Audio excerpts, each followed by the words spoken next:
Hello and welcome to the High Level Hacks podcast. Today we have a very special guest, one of my huge and big mentors, and I'm so honored and pleased that he took the time before one of his big seminars.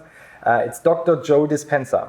Basically, to say it in a few very easy words, Dr. Joe can tell you how you can make the law of attraction work for you. How the scientific proof is given, and that's what they do. They do many tests. He's scientist, he's lecturer, he's best-selling author, and he basically shows us how we can connect with our higher self and how this works for the brain people and not the heart people that say, I trust him, but he brings the scientific proof in all his workshops. So thank you very much for being here, Dr. Joe. You're welcome. I'm happy to be with you. And I just thought about Rosenheim when we met in 2013, and I remember back then that you said, most of the emails that you receive start with the sentence, you won't believe what just happened. Because it's so ridiculous what happens to people after your workshops and seminars. And I would like to know, how does it make you feel to receive emails and letters like that, where people thank you because they overcame sicknesses and stuff like that? Well, I mean, my interest is to prove to people that they have within their reach all the tools necessary to make significant changes in their bodies or in their lives. And my passion is to take complex scientific information, and science is the contemporary language of mysticism, and to simplify it in a way that's translatable.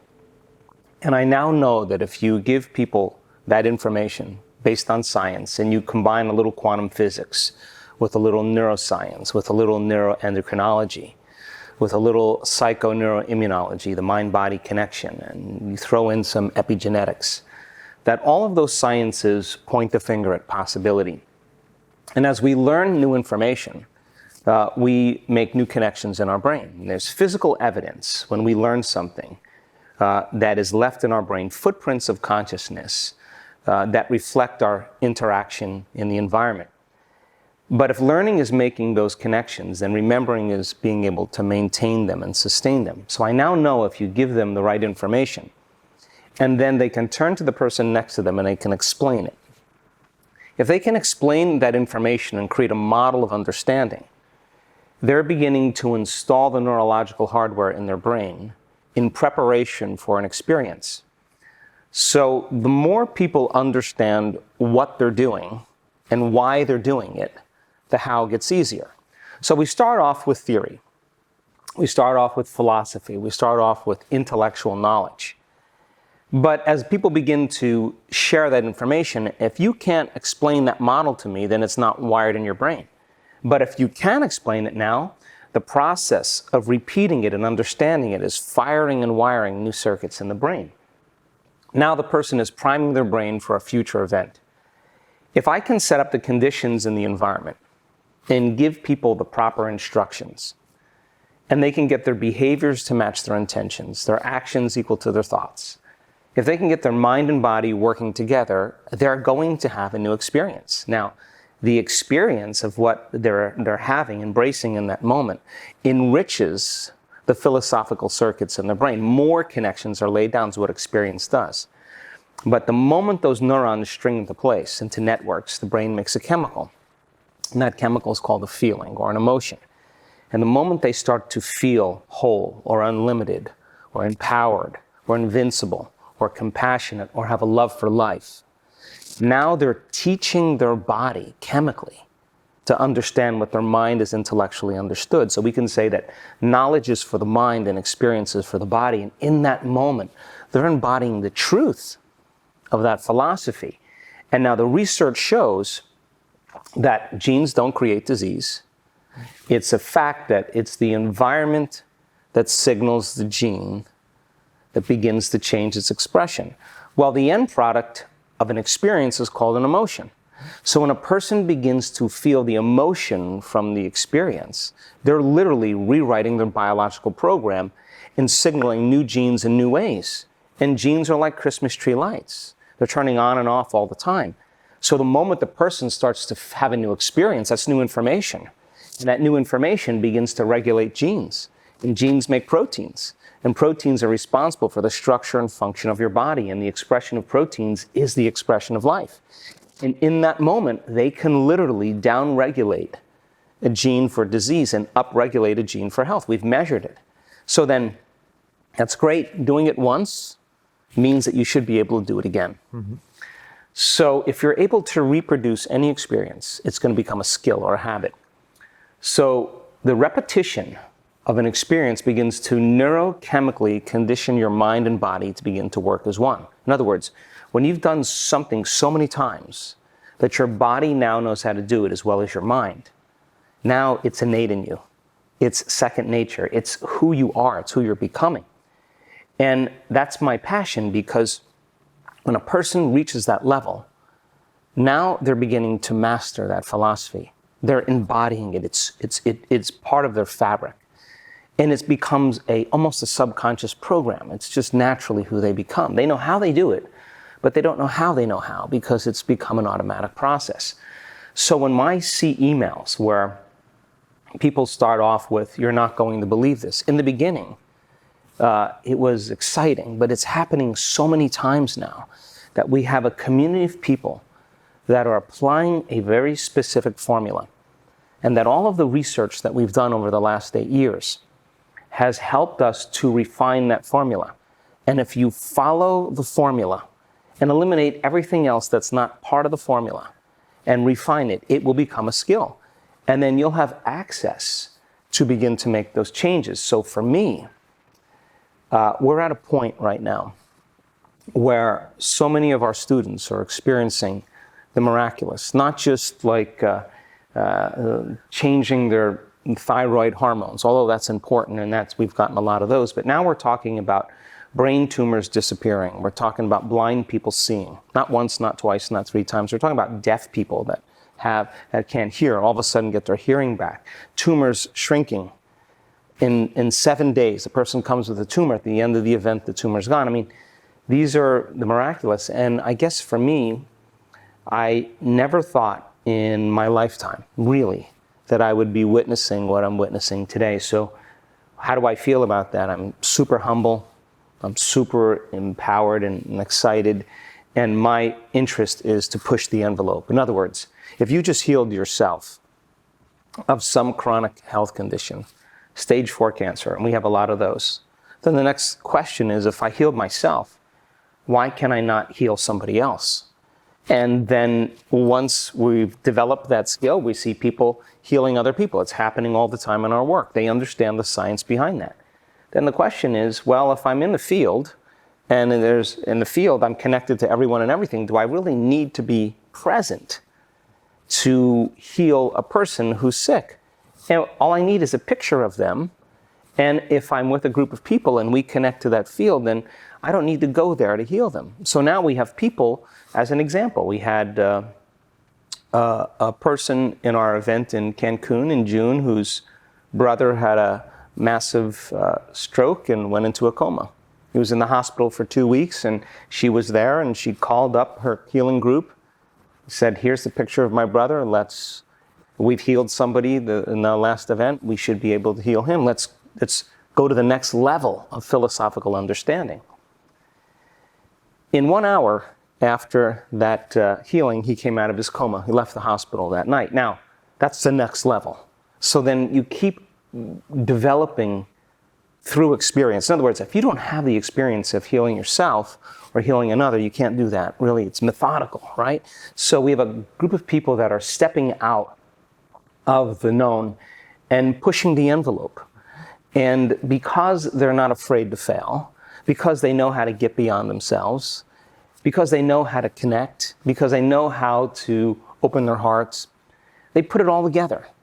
And you keep adding more of the formula and the skill, sooner or later you're going to keep doing the uncommon. And that's my interest. I love that. I mean, that's bigger than I could have ever imagined. It goes. It's amazing. And if I get it right, the emotion is more or less one of the main triggers to make it work. So if you have a very brain-driven person like myself, And in some parts, I disconnected from my emotions just to protect me in regular life. And it's a challenge for me to reconnect to my old emotions that I already had in circumstances that would help. Do you have any advice? Yeah, well, God, I have a lot of advice around that because 70% of the time, people in their waking lives, they live in a very protective state. They live in a state of stress or in a state of survival. In fact, it's such a program that we don't know that we're doing this. We're always spanning the environment to determine if it's safe or not. And if something appears out of the predictable or unknown, it alerts us. And we move into a state of arousal and we begin to turn on the very systems that begin to say danger, threat, possible scenario that's not safe. And when that happens, we literally begin to anticipate an outcome. And when we do that, we're always preparing for what could go wrong. And we begin to create the emotions ahead of the experience of what happens if it goes wrong, whether it's fear, anxiety, worry, sadness, pain. We do that unconsciously. That's what a program is. And that becomes the habit. So if you're living in a world where men have to provide and show a certain amount of success and be competitive, then you're not going to open your heart. It's not a time to do that. It's a time to survive and thrive in an environment. And yet, in our work, I see men that if they practice opening their hearts, and it's just being a child again, being a boy again, being curious, being wondering, being free, allowing yourself to let go. And for men, we have to lay down the very thing we used our whole life to get what we want, for something greater to occur. Now, the side effect of that, when men truly do this, I've seen them instantaneously heal from things, from serious heart conditions where they couldn't take more than 40 steps without having an angina reaction, severe chest pain, to stage 4 cancer. The house of cards, when it falls, energy moves into a different place, and the body begins to release 13 or 1400 different chemicals that begin to restore and repair the body. So to the intellectual mind, if a man begins to understand that when they open their heart, they could heal.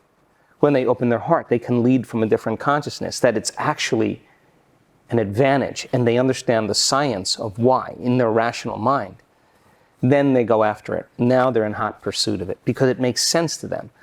But there's not a lot of evidence or support in our environment for men to be vulnerable. And yet the latest research shows that vulnerability is one of the 5 top qualities for a great leader.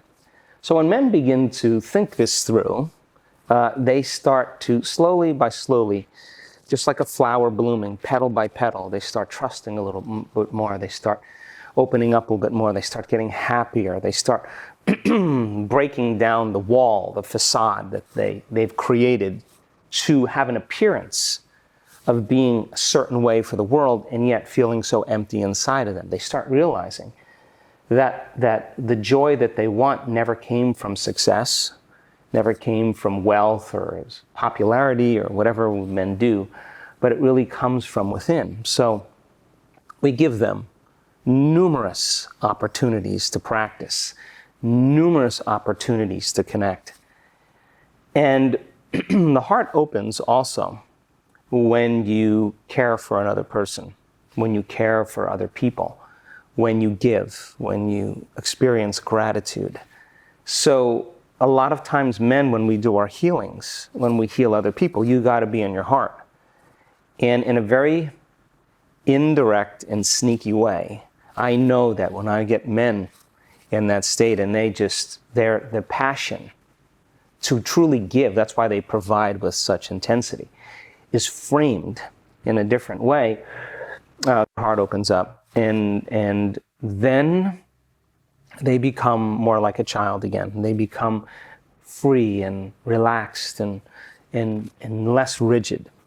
So it goes against the program, and it just requires a little bit of knowledge, a greater understanding, me pushing them to that point where they start really going for it, and then setting up enough experiences for them to have it. Now, by the same means, you look at a person that could be a female that was abused as a child. She doesn't understand why she lives her life a certain way, but it's that experience that has confused her or caused her to close off from feeling certain things as well. And when she gets in situations that are unsafe, that create similar emotions, she reverts back to that little child that triggers something, and she doesn't understand why she does that. And so when you give somebody like that enough opportunities to feel safe, they're going to come up against that wall, that event. And when they move through it, their body is going to experience the freedom it felt before that event 30 years ago. And there'll be a complete reorganization of information in the body. There'll be a reorganization of the body's physiology. So then when you see a person then stand on the stage, who's a man who's in his late 60s, who has a severe heart condition, and he tells his story of his struggles and how hard it was for him to open his heart, and how unhealthy he was, and all the things he did medically, all the things he did with his diet, matter to matter, all the things he did with psychotherapy that really helped him to understand why he is the way he is, but never really giving him the instructions, the formula of how to get out of it. And he tells his story of what happened to him, and he articulates it beautifully. And you look out in the audience of 1,000 people, and you see men crying, because he's reaching them on some level. And he doesn't look like a movie star, and he doesn't look particularly young or successful, or looks just like everybody else, just a common person. And he tells the story of what happened to him during the walking meditation, and how he experienced in one walking meditation that he could walk the whole entire beach for the first time in 20 years without any chest pain. And he was doubting, like, this can't be. What happened? Well, he got so involved in becoming a different persona, a different personality, that he left the old person behind. And his body was believing that he was literally in the new life. And all of a sudden, in a matter of seconds, his body begins to respond. Now, he articulated in great detail his doubt in front of an audience, because when that happens, you start disbelieving. So he goes out the next day and he says, now that I can walk, today is the day. Why not become somebody else, become my future self? So now, in the same passion he did to provide for his children, to provide for his family, to create a good life for himself and his loved ones, he goes out with that same passion, but he directs it inward to himself. He walks on that beach. I was standing right next to him. He says to the audience, in one moment, I felt the level of love that I had never felt in my entire life. And he said, and then I heard somebody screaming. And then I realized it was me, that I had never, the energy that was in my body caused me to, I had to let it out. And he said, and I had never felt anything like, I was standing right next to him. And he tells that story to 1,000 people. And I'm watching the men in the audience moved out of their normal self. Not from some Hollywood production, not from some movie, but evidence right in front of you. It's like the 4-minute mile. Once the 4-minute mile is broken, or was broken, everybody started, in a matter of weeks, everybody started breaking the 4-minute mile, because we crossed the level of consciousness, a limit, and that was permission for everybody to believe it as well. That's what's happening in our work. So men then, when they watch a man have that moment, that's all they need. Once they see it, there's evidence, then not only do we leave a footprint in consciousness that another man can do it, a step for them in the field to step into, but when there's evidence in three-dimensional reality, you cannot forget that person. And you say to yourself, well, if he can do it, I can do it. And if he's 66 years old and he couldn't take more than 40 steps and I'm got a bad knee or I'm walking with a crane or a crutch or whatever, well, hell, all I got to do is do what he did. And all of a sudden you have these people as a community beginning to unify, a living organism, a species of human beings that are beginning to understand that there's more things that are possible. And all of a sudden it becomes a collective consciousness. And then the miracles keep happening. So all we need is that one person in the beginning.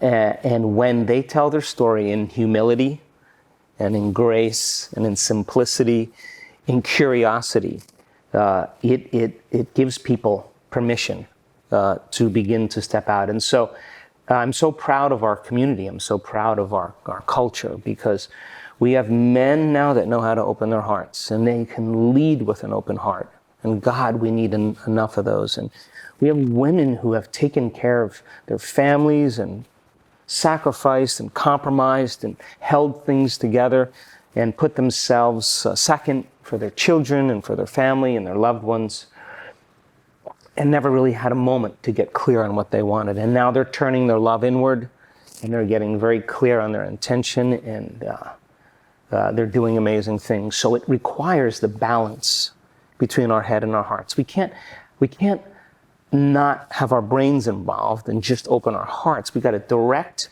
that energy. That's what our brain does. It's a compass. It directs us somewhere, and the emotion is the energy that drives us there. So when you have coherence in the brain, and you have coherence in the heart, now you have greater effects on the nature of reality. Would you then say that techniques like hypnosis, NLP techniques to change belief-based statements, stuff from the past, is not actually necessary if they use your method? You should just focus on your future and your future self rather than playing around with your old things? Well, let me answer that on two levels, just because I'm an investigator, I'm a researcher, and I want to simplify it. And I now know that the closer that I get to truth, the simpler it has to be. The more complex we make it, the more we're going to analyze. And we can't get there in analysis, because analysis is trying to figure it out. Now, there's nothing wrong with analyzing things, but when it comes time to create or to change, you got to lay that down. So I think from a very practical and experience-based model, that people have to begin to embrace knowledge and information before they get about doing anything.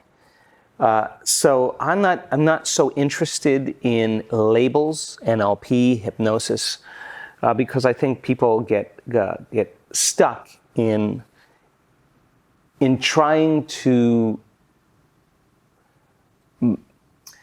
to create a limited model. What I love is truth. And there are similarities, whether you're talking about NLP or you're talking about the Bible or the Quran or you're talking about hypnosis. There are elements of those things that have helped people. Now, I don't study NLP, although I'm invited to NLP conferences to explain the neuroscience and biology of personal change and transformation.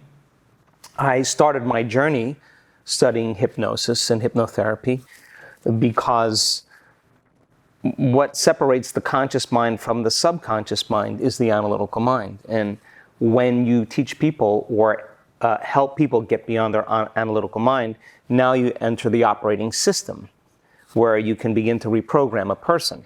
So there are elements of all of those things that are pieces of important truths. But I wouldn't categorize them, because the moment I say NLP, the moment I say chakra, the moment I say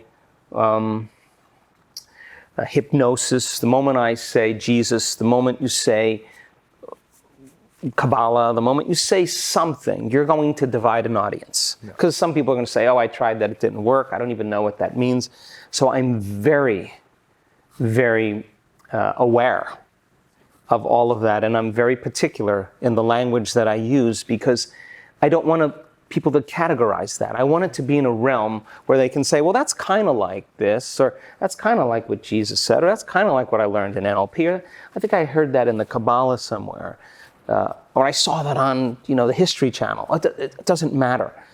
I don't want to take this and put it in a box. I want to keep evolving it. I want to keep changing it. There's similarities. Truth are threads that in history that have been laid.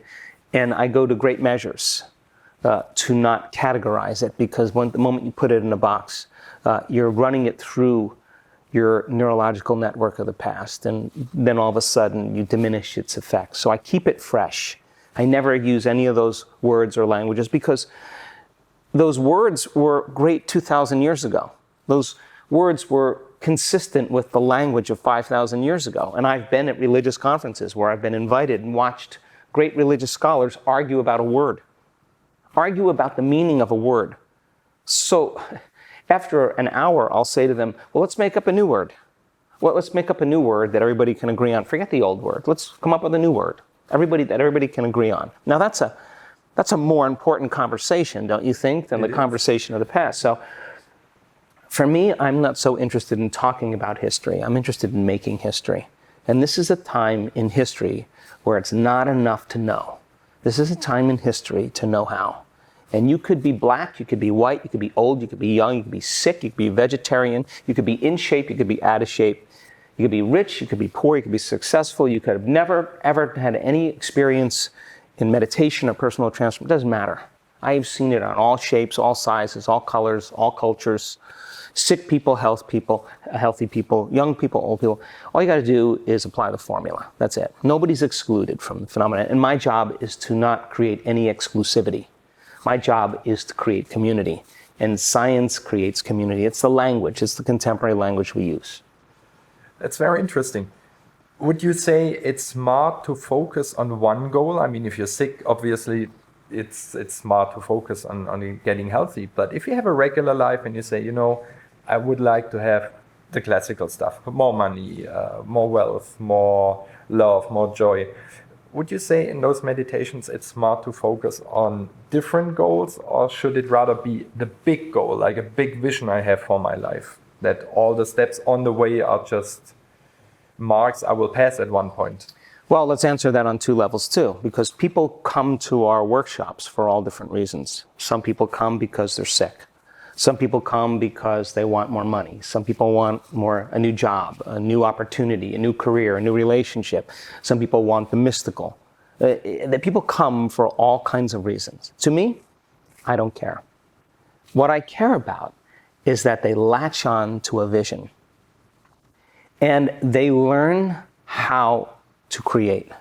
Whatever drives them to that elegant moment where they're so present and so passionate about what they want, and they have a clear intention, a clear vision, a coherent brain, and they have an elevated emotion combined with it, that they create heart coherence. And now they're broadcasting a whole new energy into the field. And whatever we broadcast into the field is our experiment with destiny.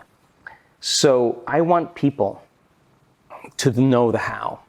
Because we have plenty of people that have made millions and millions of dollars that were living in the backseat of their car or filed bankruptcy. We have plenty of people that were stage 4 cancer, serious health conditions that are healed. But really, people think they come for those reasons, but we come for wholeness. That's why we come.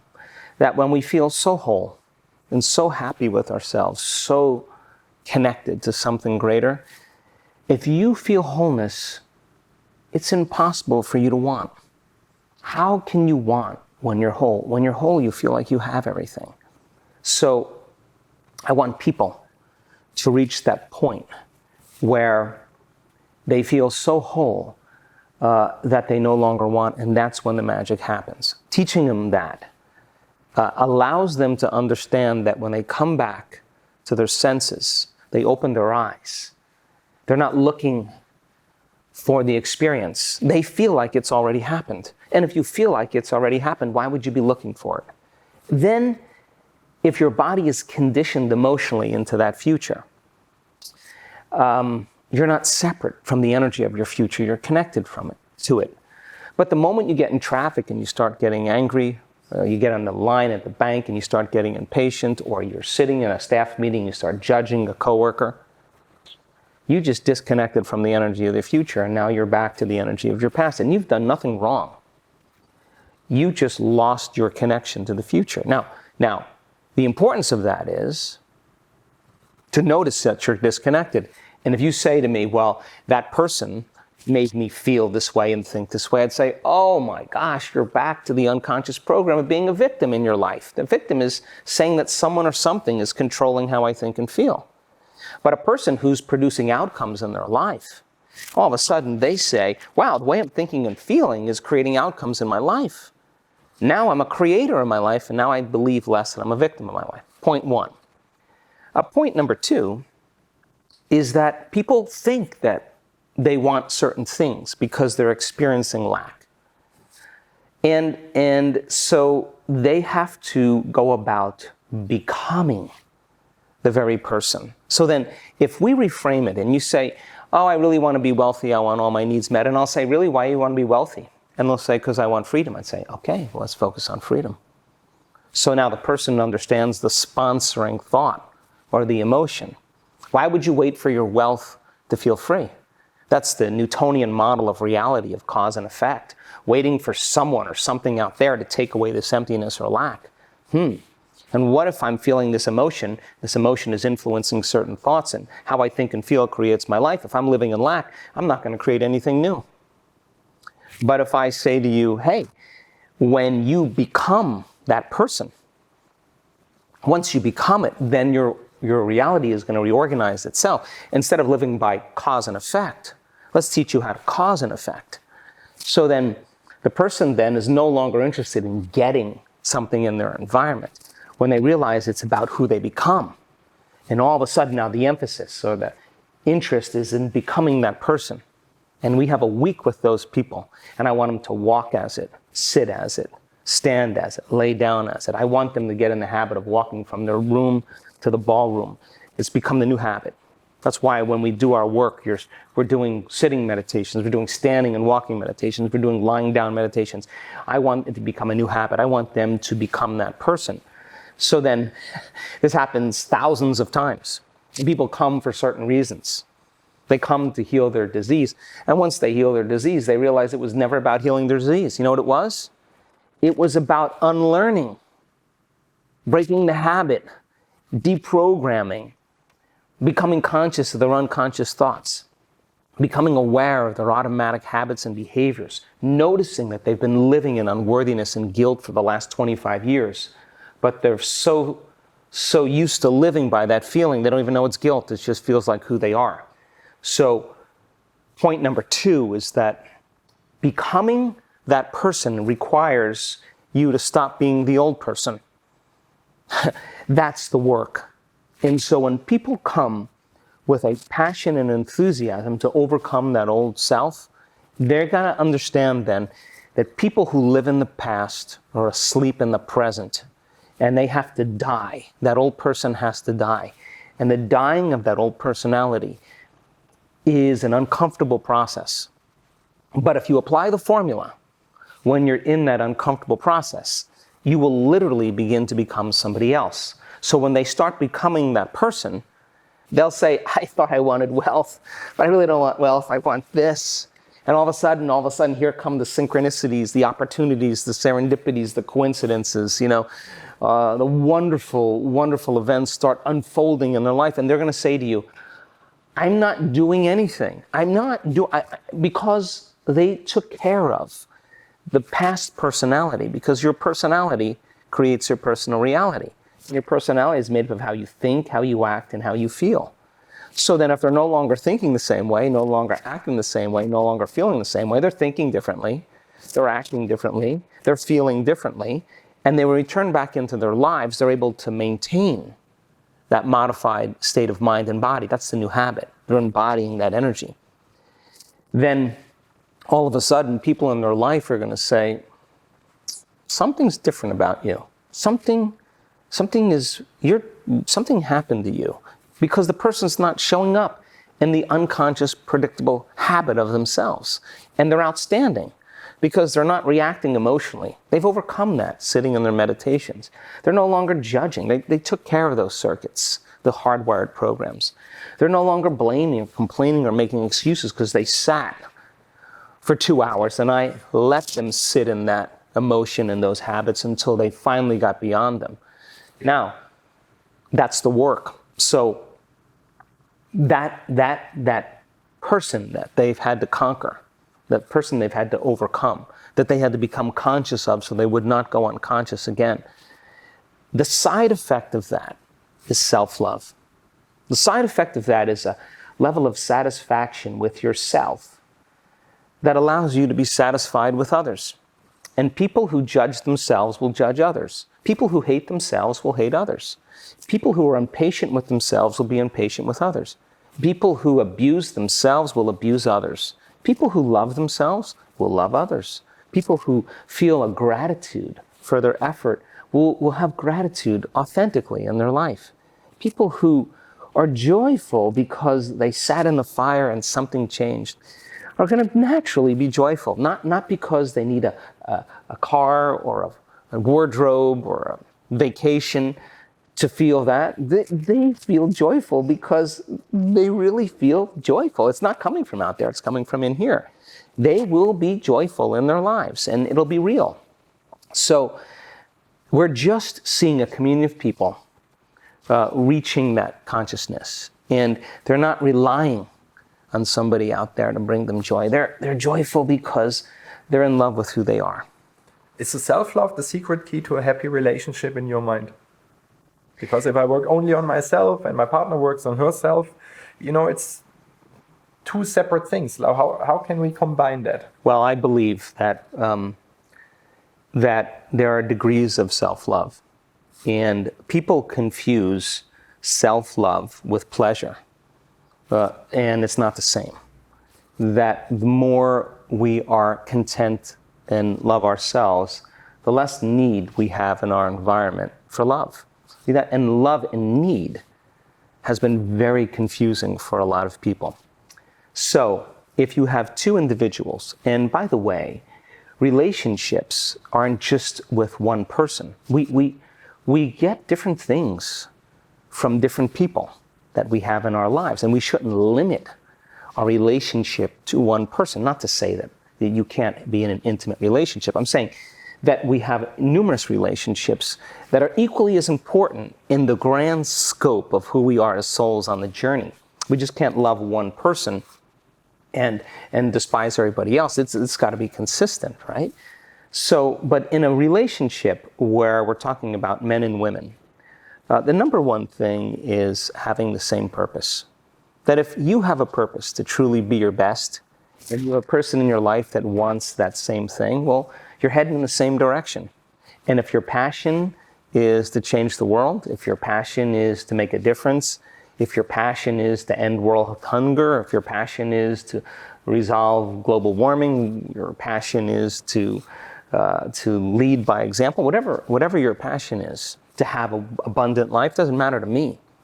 And those two people share that very same purpose, then they're moving in the same direction. If they understand then that evolution means that there will be certain things that we can agree on, and that I'm going to bring my best to the relationship, and you bring your best to the relationship, then we have something in common. And when I'm not at my best, I'm going to excuse myself and not ask you to make me feel better. I'm going to make sure that I'm sovereign enough that when I make my way back to connect with you, that we are going to celebrate our triumphs. You have your world, I have my world. Let's go, and then when we connect, let's make sure that we reflect what we've learned. If I'm stuck and I need a perspective, I want to know your perspective, but only when I ask. If I'm ready to ask, then give me your greatest truth. That's what great relationships do. We support one another in that way. And then it's a give and take, which means then Mistakes will be made. There will be challenges. You are going to show certain aspects of a program when you're switched on. No problem with that. But the question is, how long are you going to stay there?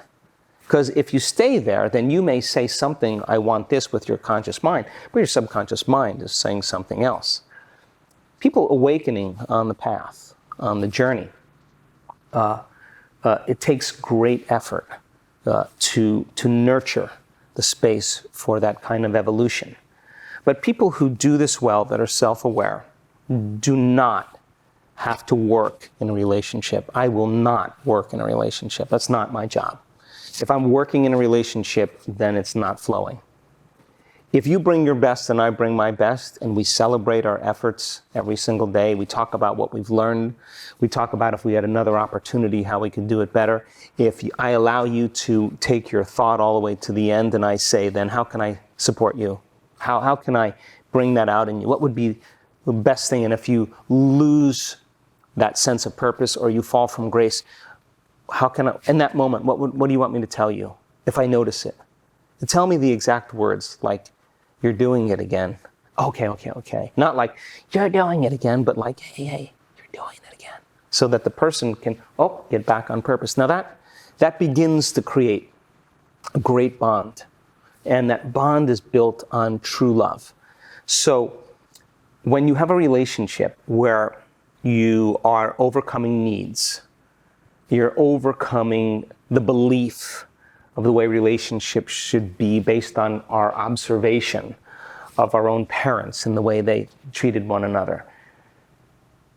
When you really are working for something greater than yourself, as a purpose or a truth, and you share that same purpose, there's a bond that happens automatically that's intangible, that requires less work. It's not working on the relationship. It's about working on yourself. And I think that we have in our community people who demonstrate that beautifully. And the side effect of it is that they have magic in their lives. It's truly amazing. And I just can say, let's start right away. We have 1 hour, or not even more, 1 hour to go to your advanced workshop. It's a 4-day workshop here in Berlin. And yes, let's go to work. I would have 1 trillion more questions, but we need to get ready for stage. And I have a lot to work on right now in my own mindset. And before I ask you a final short question, where can people find more about you? Gosh, well, my website is drjoedispenza.com. There's a ton of resources there. We are pretty much all over the world at this point, running events. So we're running this event here in Berlin, which is an advanced follow-up. These are people that have done a lot of work. I'm going to challenge them to the next level. People who are here because they want to be here, and that's a great audience to work with. So drjoedispenza.com is probably the easiest way to get a hold of me. Wonderful. Last question. What's the most important thing, based on your experience in life, in work, in general, to be successful in life, whatever success means for you? I think that when people reach the point where and this has happened to me and it's happened to many people in our community, where they reach a certain level, a certain status where they have everything they need, the fundamental thing that happens to those people is that they start thinking about, how am I going to make a difference in the world? What legacy? What am I going to leave? How am I going to make a difference or change the world in some way?